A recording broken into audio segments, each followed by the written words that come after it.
Today is just such an exciting occasion, both for our organisation and all of the other organisations and people of Australia who've been lobbying and advocating and working so hard to see community sponsorship become a reality in Australia. This has been at least a 5-year journey, longer for some, in terms of recognising the opportunity of enabling everyday Australians to support and sponsor refugees from overseas and do their bit in their own local communities to make a difference to the global refugee challenge. It's a historic occasion for our refugee program. We've been, as a nation, resettling refugees for a very, very long time, but this is the first time that we've had a framework that deliberately brings refugees and the broader Australian community together on a national level. Look, I think today reminds me of my own journey, coming in this country and just finding myself surrounded with my family only. And I think the history we're making today is that today we're starting something new, a new chapter in the Australian Settlement Services, that Blaise will come from Congo as a refugee and coming to Australia, doesn't only know his family, but knows Beck, knows Lisa, and knows at least 5 people in their local community. How incredible is that? That a new refugee that is coming today won't just be here on their own. They will have the support of at least 5 local members in their community. It can't be any better than that. So I am very happy today. It's a very incredible day. This week is really the start of an exciting new journey. So we are surrounded by members of the community from 2 regional New South Wales community who are here to welcome 2 refugee families who have been waiting for many, many years for an opportunity to restart their lives somewhere safe. So we're here with just a great sense of excitement and incredible gratitude, really, for the wonderful people, the human beings who are doing this wonderful work for no other reason than their desire to express their compassion and empathy for refugees in a practical way, and their get up and go as local citizens. And the thing I've learned in the last week is how effective everyday people can be when you give them an opportunity and then you get out of the way.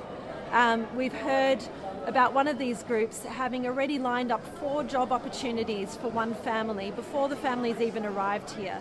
The poor gentleman is going to, be inundated with people wanting to employ him. We heard of another group who were looking for long-term housing for the refugee family that they're planning to support. They put a message out to a group of local churches, and within a day they'd found a long-term housing option for the family. So people are clever, people have common sense, people innovate and problem solve at a local level much better than they do at a national level. So just really celebrating the power of community and people. So for me, this journey started back in 2017. I was working with Save the Children, and a number of members of Parliament stood up and, having heard about the Canadian program, suggested that this could be a good opportunity for Australia.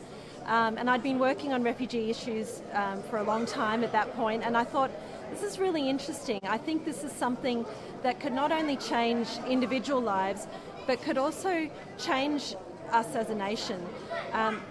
Refugees in this country have been othered for a long time in our narratives. They're strangers, they're a phenomena.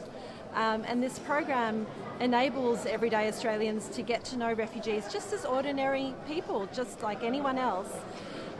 So that moment really kick-started the journey for me. I began convening conversations between different humanitarian and NGO organisations who all shared an interest in this space. One thing led to another. The Sydney Myer Fund gave us a great grant in 2019 that enabled us for the first time to have some dedicated staff to progress this. We spent years advocating and building support in civil society. We had a precursor program that we launched in the midst of the pandemic in 2020. We wanted to test this idea in a context where the borders were closed. We didn't want to just sit and wait until the pandemic was over. So what we did is we found community members who were willing to support and walk the journey with refugees who were already in the country before the pandemic. And I'm forever indebted to the early groups who came on board and really trailblazed with us, took some risks, took some chances in the midst of a pandemic when we were all super worried about ourselves and our own families. And then 2021 came along, and the Taliban takeover of Afghanistan, and suddenly we had, again, in the midst of a pandemic, this huge influx of Afghan refugees needing support in Australia at a time where our settlement services had scaled back because our borders had been closed. And we saw even more groups put up their hands to welcome and support Afghan refugees through that program. And then towards the end of that year, we saw the federal government announce the policy settings and the funding to enable the CRISP program to come into being. And then to complete the chapter, today we heard Minister Andrew Giles, Minister for Immigration, reaffirming the commitment of the Albanese government to scaling up community sponsorship of refugees, to making community-sponsored visas additional to the government-funded humanitarian intake, and to also enlarging the government-funded humanitarian intake, which means that as a nation, in the years to come, we'll be doing so much more as a good global citizen. Look, I think most viewers will agree with me that every time you switch on your TV, you're not finding any entertaining news. It is devastating out there. Whatever you see happening around the world is heartbreaking. And most people will ask themselves, what can I do? Because there's so much that people think they may do. Well, you may not be able to end the war in Congo, where I come from, but you could be able to give someone from Congo a great experience as they start a new life in Australia. So what I think is the future, and what I hope we will see, is that group of everyday Australians, friends, neighbors, colleagues at work, they put their hands up and being part of this movement. I think it's time for people to stop thinking about what can I do, and this is time for people to say, I want to do something.